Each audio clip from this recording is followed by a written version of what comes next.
Want to start your own podcast? I did, but had no idea where to begin. I thought I needed a computer, which I'm no expert at, and spent hundreds on equipment. Turns out all I needed was Anchor. I can use my PC, my tablet, or my phone to record an episode. No need to buy interfaces or recorders, and it's free. Anchor takes all the guesswork out and does everything for you. You can even upload your live stream, and Anchor will convert it to audio. No fancy apps or programs needed. Did I mention it was free? So learn from my mistakes, save money, and join Anchor. This is Scrooge Mandela, and you're listening to Undergroundopolis. You're a nightcap. Tomorrow comes too fast. An innocent exchange. What's his name? Why the shame? You got the weight of the world.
We are here with Ryan Malott. Do I say that right? Did I pronounce that right? Malott. Marlott? Is it Marlott? I knew I'd say it wrong. I'll edit that out. Oh, no need. Everyone mispronounces it. Actually, most people say Malott, which I used to hate as a kid, but now I'm older. I'm like, that's kind of cool, man. I have these aspirations of one day starting a solo project called Ryan Malott and the Hammers. How did 500 Miles to Memphis come together? I graduated high school and moved to Dallas, Texas with a buddy with the intent of, starting a band. And, we were just so young and we moved to a new city, so we didn't know anyone. And frankly, I sucked. I wasn't good at all. So we couldn't really find anyone to play with. And I stumbled into this little bar in Deep Ellum called Adair's, and this band called The Boys Named Sue was playing, and they were covering Where's My Mind by the Pixies, but, country style. And it it blew my 18-year-old mind. And I was just like, oh my God. It never occurred to me until just this moment that you can combine country and rock and roll and punk rock, just such an innocent time, the world is your oyster. So I had never, at that point, I'd never heard of the old 97s. I had never heard Jason and the Scorchers. I had never heard of this rich history of country rock. Graham Parsons, I didn't know him till I was much older. So anyway, I moved back to Cincinnati and I started this band called Underclass Motto, which is a terrible name. But we set out, I wanted to start a band that combined the raw energy of punk rock with, the elements of country. And I kind of my intent was a sort of, how Dropkick Murphys and Flogging Molly is Celtic punk. I wanted to be the American bluegrass country answer to those bands, which I love. And so that was kind of the intent. But, when you're young and you can barely play, you kind of work within your means. And the sound that came out was slop garbage. But we kept at it, you know, like, just worked hard, just kept playing. And, you know, eventually we stopped playing in the garage and started booking actual shows and then started touring. So anyway, on my trek to Dallas when I was, 18, I remember seeing a mile marker outside of Memphis that was like, you know, X miles to Memphis. And I just kind of always kept that in the back of my head, like, man, that'd be a cool band name one day. So eventually I remembered that at one point. So when, Underclass Motto kind of disbanded, I changed the name to 500 Miles to Memphis, and, we recorded our first record and started touring and, went through a lot of lineup changes in the early days. And, right before we released Sunshine in a Shot Glass, I met David Brown, which is our steel player. I met Noah Sugarman, which is our bass player, and I met Kevin Hogel, who is our drummer. And I was bartending, so like I met all three of them at separate times. And it just kind of came together, you know, like I was just out and about, you know, just in the scene, in the bars, just going to open mic nights, just meeting everyone.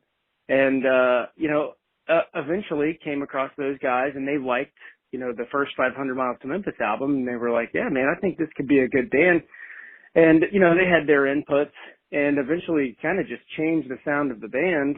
And, I guess, it's not like some crazy story of how we came together. It just kind of, we just kind of met and out at the bars, and that was it. And everyone that joined, you know, brought a different flair to the band. You know, like Dave, the steel player, as classic country as his instrument is, he actually was a punk rocker in the 70s and had, you know, a punk band in like 1976 in Cincinnati called the Wet Spots. So like rock and roll was second nature to him. So he understood the punk rock side, and he very well understood like the Hank Williams classic country side that I was going for. So he was just such a perfect fit. And then my drummer, Kevin, he came from a metal background. He was sneaking out of his house at 12 years old to go play with these metal bands in Newport, Kentucky. And he was just one of those kids that was just a natural talent at a very young age. So like all these metal bands in town were like seeking this 12-year-old phenom.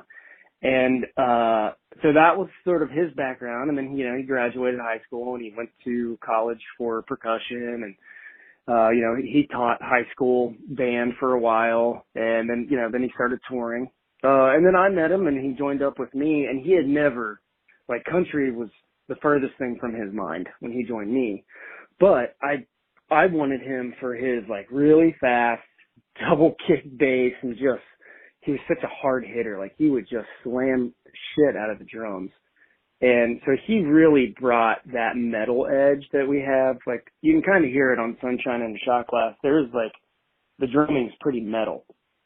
Mm-hmm. And then my bassist, Noah, he definitely came from, like, a rock and roll background, but he also has this, like, hip-hop funk background, which he's just very creative with his melodies and especially his bass lines. And he's actually a guitar player first, and he'll tell you that, but he is a natural at the bass, and he's actually 10 times better at bass than he is at guitar, and he's a good guitarist. But for some reason, that instrument just lays down so easy for him. And we needed a bassist, and he was like, well, yeah, sure, I'll play bass. And then I heard him play, and I was like, Jesus Christ, dude, like, you're incredible. Like, why are you playing guitar? So anyway, that happened.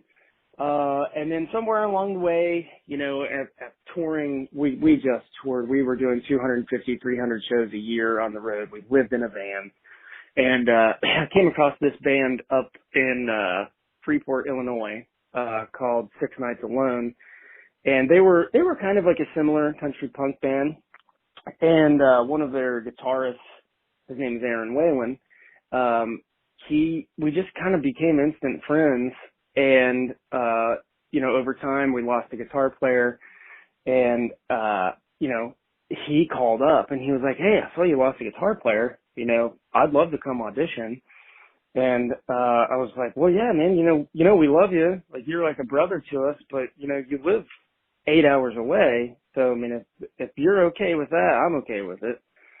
So, then he joined up, and I think he was in the band for about a week before our big national tour. So he had to learn our entire set in a week. And, we went out for 2 months straight, coast to coast. And that was sort of his, initiation into the band. And he picked it up quick. Like he did a great job. And shit, he's been in for over 10 years at this point. And then the newest member is, we have 2 new members. Nate Hickey is a longtime friend of mine. He sings like a bird, and we were really wanting a high harmony singer. And, he played guitar. So he was just kind of like an automatic fit. And we were recording Blessed Be the Damned in the studio. And, I had him come in to just sing some gang vocals and discovered like, oh my God, like he can sing like a bird. So after that recording session, just kind of had a little powwow, and we just said, "Hey man, if you want to join, wouldn't it hurt to have another guitar player? We'll teach you how to play mandolin. So, we don't necessarily need 3 guitars on every song. And then we just need you to sing, do that high tenor that you do." So anyway, he learned mandolin, he learned all the guitar parts, and just his harmonies are perfect. And he was a huge asset to our live show. And lastly, the newest member is Luke Zackrell. He is our fiddle player. And, he called me, and let's see, late 2019, he messaged me on Facebook and said, "Hey, if you ever want a fiddle player, if you're ever in Pittsburgh, I'll sit in with you." And, I was like, "Well, sure, why not?" And one thing led to another, and, he did a show with us. He drove to Cincinnati and did a show with us here in town, and the pandemic hit. So he did one show with us, and he did a great job.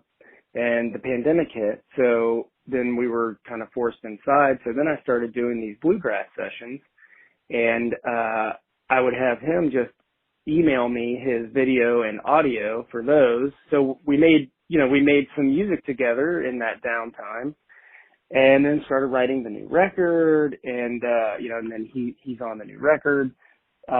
So finally, when the world started to reopen, we booked another show.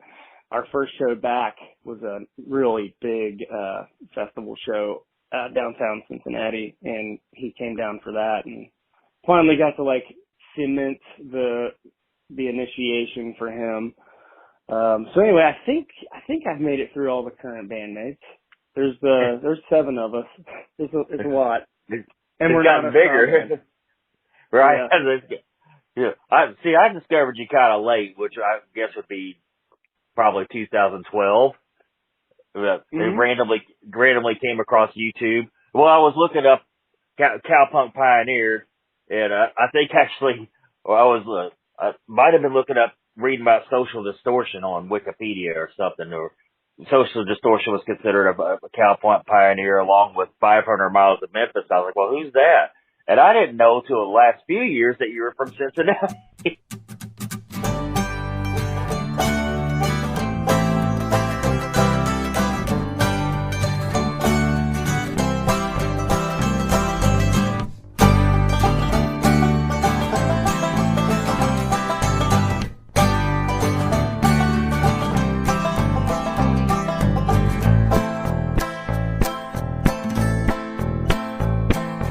Sitting in a Mustang, does a line of cocaine, not thinking about the future, just thinking about the past. The letter says invited, we would be delighted to throw back a few with you. Tonight is on, baby,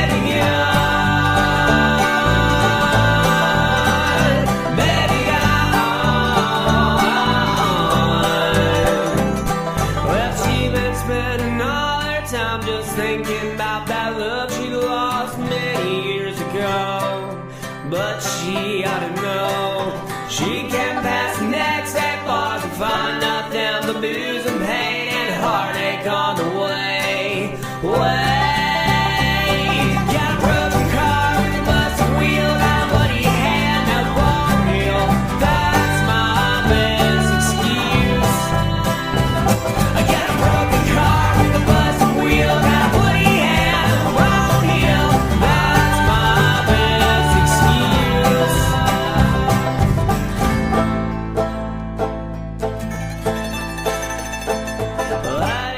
500 wouldn't be a band without open mic, because that's where I met most of my bandmates. I mean, even the guys that have come and gone over the years. I mean, I met them at open mic night. You know, it was only one of my bandmates actually replied to a listing that I posted in like Craigslist or something. But everyone else I just met being out at open mics or bartending, you know. Well, I still love open mic. I used to host a couple myself years ago, and it's great in the beginning, and then it gets old pretty quick when you're hosting. You know, you get a lot of the same folks coming through playing the same songs, and it's fine, you know, after the first like month or two, but then after about 6 months of it, it's like, I don't think I can do this anymore. I love Cincinnati. I think Cincinnati's awesome. I love going over Cincinnati to play, man. Right before the shutdown, I was over there and I went to an open mic at Westside Venue. I don't know if you know where that is. It was on a Friday night of all nights. Didn't have a lot of people, but there was enough in there where it was a really good time. I mean, it was a really great night.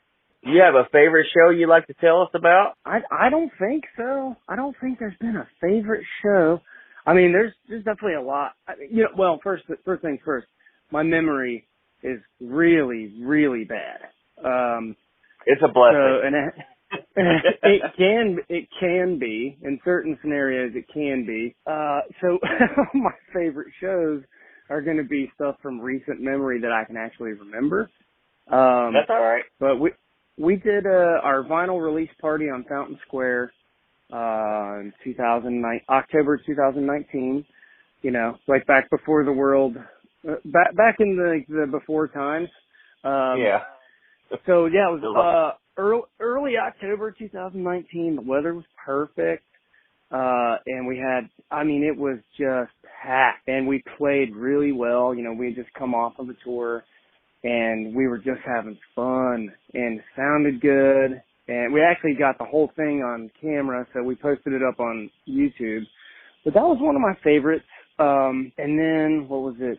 We just did a show this past weekend that I really like. Oh yeah, we played Sawyer Point, which is just a big outdoor venue in Cincinnati. That one was a lot of fun. There's got to be the Milestone in Charlotte, North Carolina.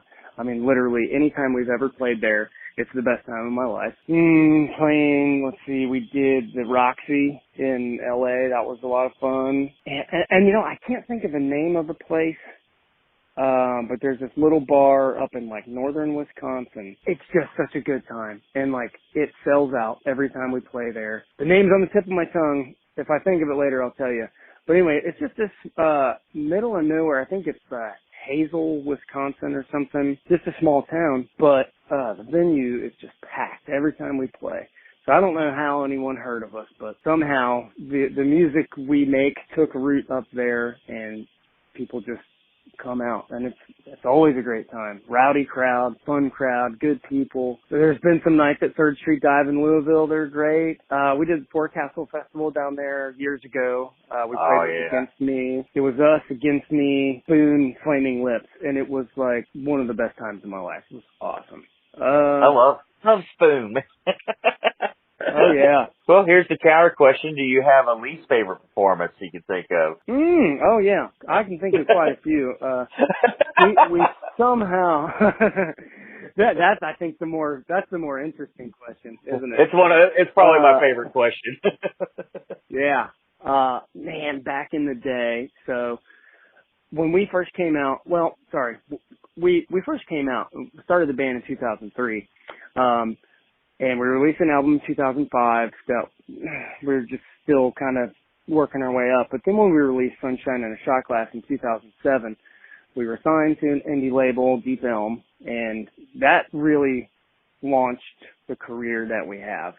And, you know, we went overnight. It felt like we went from playing to 20 people to selling out venues at 500 cap, which for us, 500 is a lot of people. You know, that's like, we're stoked for that every time it happens.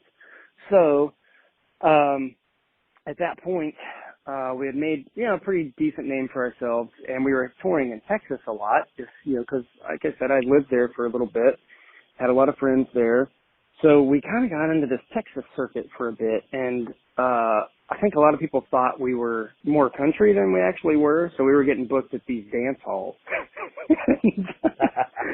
You know, like guys and girls just decked out, cowboy boots, they're to dance the night away, 2 steps the night away, you know, and we are not Texas swing.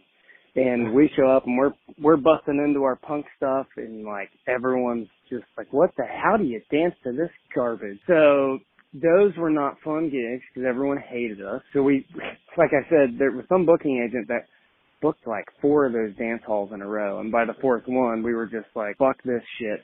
We can't fucking do it anymore. It's a waste of our time. Actually, we did one with Miranda Lambert, in Tyler, Texas. And, like the Toadies song. Yeah. Well, I love the Toadies. Lisa's been on the show. Lisa Umbarger. Oh, yeah. She's been on the show. Oh, yeah. Scott Llewellyn and Blaine Cartwright of 9 Pound Hammer's been on. Jason Ringenberg's been on. Actually, another one I'm thinking of, we played a big New Year's Eve show in Lexington years ago, and it was Jason and the Scorchers and then us at midnight.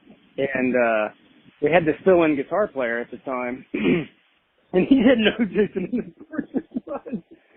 And he's a good guy. He's a really good guy, but he kept mispronouncing the guitarist's name. Is it Warner? Warner Hodges, yeah. Yeah, Warner.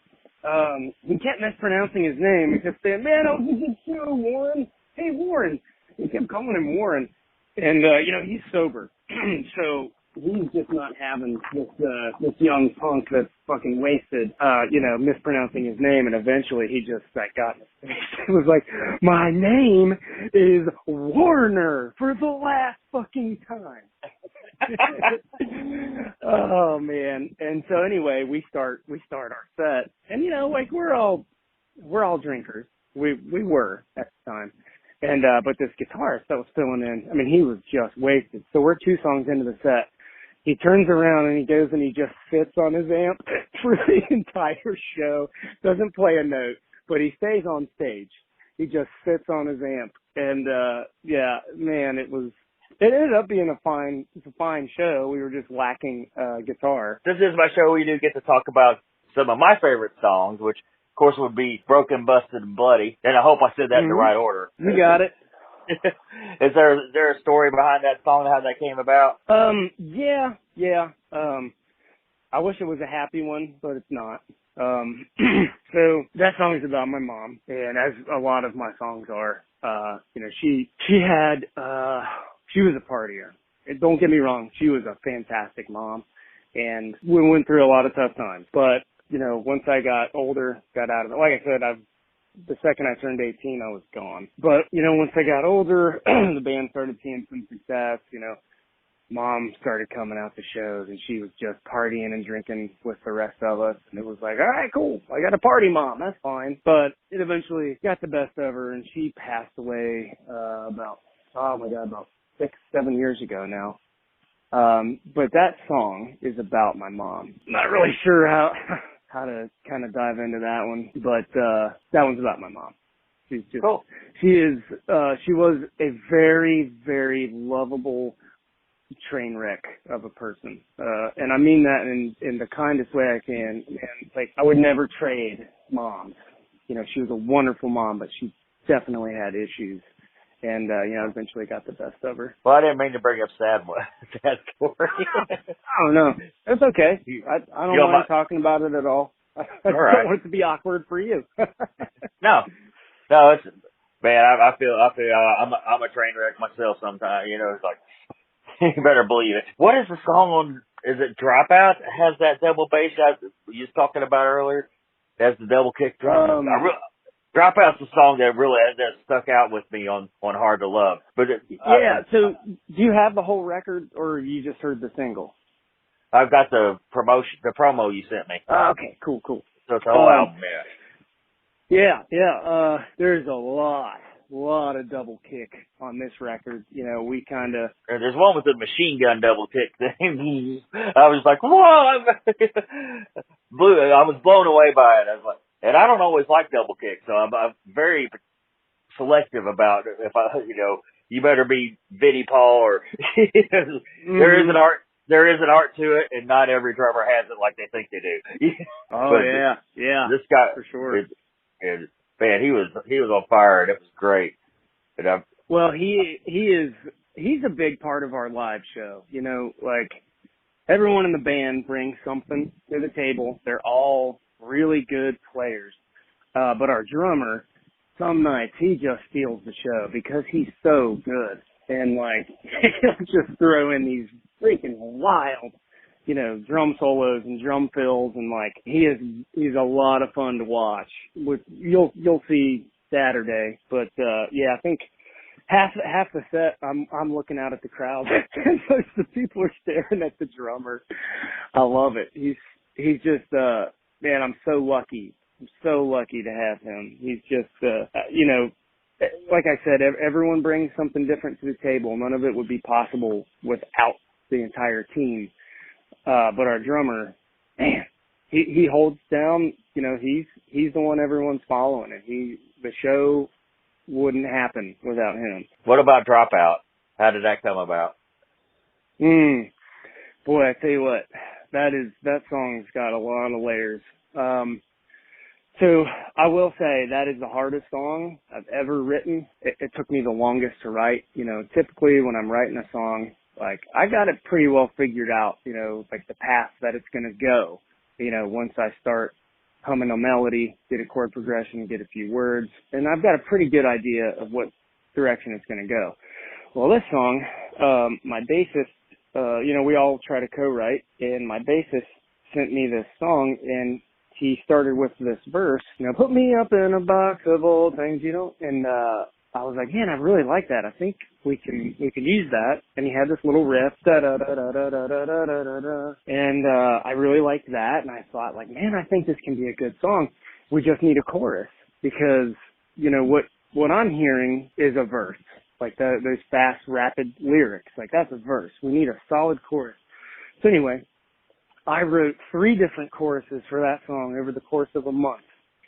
And like lyrics changed, like at one point it was like a murder ballad and then it didn't know what it was going to be. And then finally it kind of like hit me just like a lightning strike.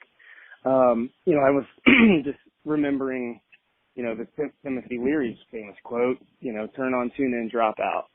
And I kind of took it from there. And the song itself is not on the nose an acid trip at all. It is more about the psychology of musicians. Like why do we do what we do? Like what is it about playing music that makes us, give up everything and move into a van and tour the country, aside from it being fun. But like there's a certain type of person that is susceptible to that lifestyle. And I'm just always been fascinated by artists in general. Like there has to be a certain psychology there that is probably somewhat selfish, but like why is it that we feel this need to create this art and just put it out into the world? And 99.9% of the time it falls on deaf ears. But we still do it. We keep doing it because we believe that one day, it's going to touch someone. And at certain points, and I'm sure people that are like this, it becomes delusional. Like, I hate to break it to you, but you're probably never going to be famous. And if you're doing this to be famous, you're doing it for the wrong fucking reason. So that's kind of what the song is about. But it kind of ends on a high note of like, yeah, we're pushing to do this thing that is impossible, but at least we're trying. And that's kind of where the song ends. It's like, well, what have you done? Like, sure, I may be delusional living in my rock and roll rock star world, but at least I'm trying, That's kind of what the song's about. I love that song. I've only got to hear it a few times since I got that thing, the promo, but it's like that one stuck out. I didn't know it was already out as a single. Well, that's funny. You picked the single. That's the one. We just released it a couple of weeks ago. We got another single coming out next Friday, Weight of the World. comes out next Friday, which I'm pretty excited about because that song is out of our wheelhouse.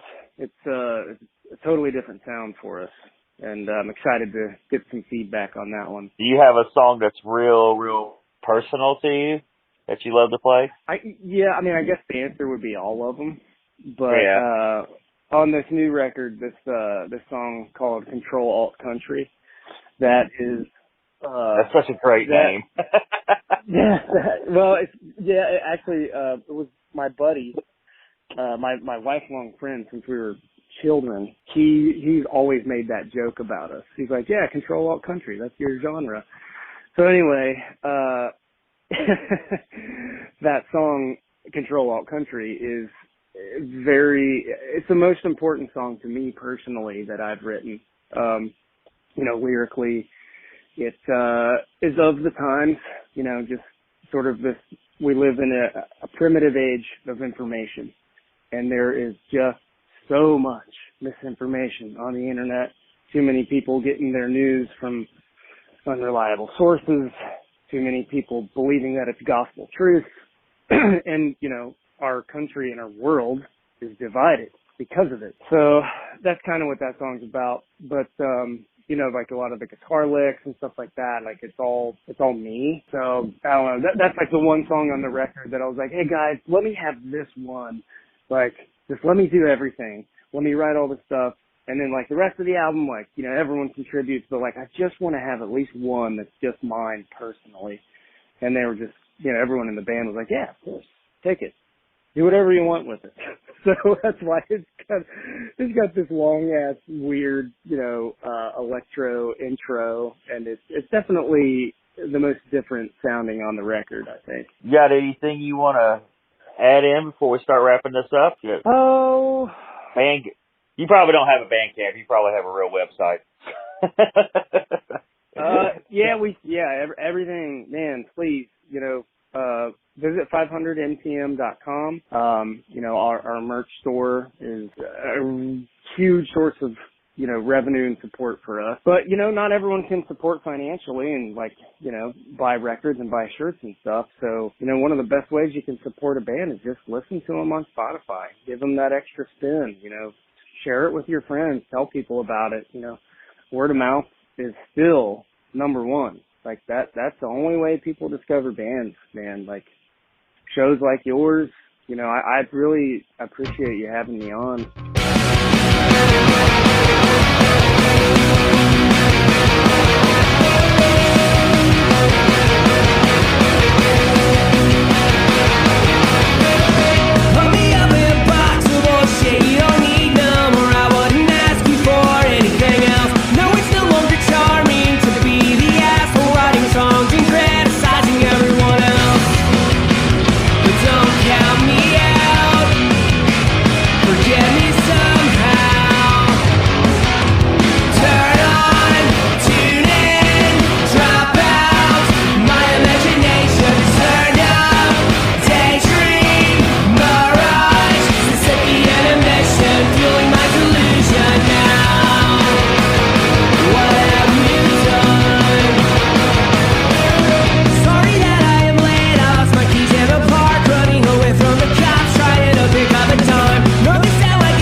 Antithesis, and this is your joke of the week. Knock knock. Who's there? Etch.